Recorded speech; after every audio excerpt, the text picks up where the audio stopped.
Kalma! Oo, pag-uwi mo, wala ka ng asawa.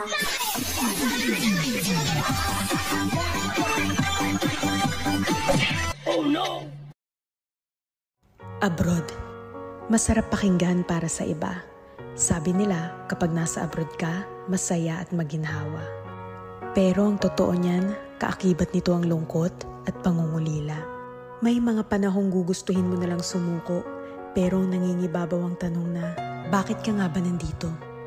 Oo, may mga maswerteng nakakaangat sa buhay.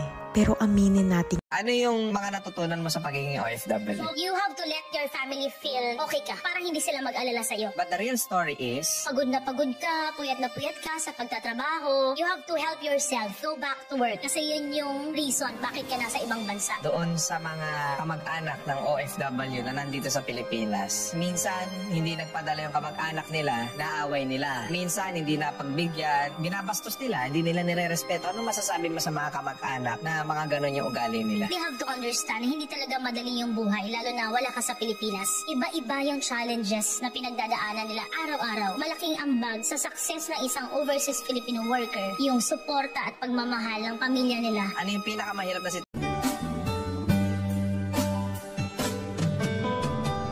Minsan sa buhay ay dumarating sa'yo, kay bigat na problema mo.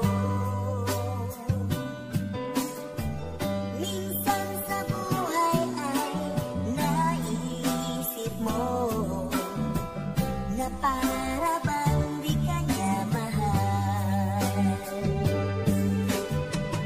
At pagkaraan ng mga pagsubok sa'yo, may darating na tag-araw. At pagkaraan ng mga paghihirap mo, ay mayroong sagot sa problema mo. Ngayon mo sabihin.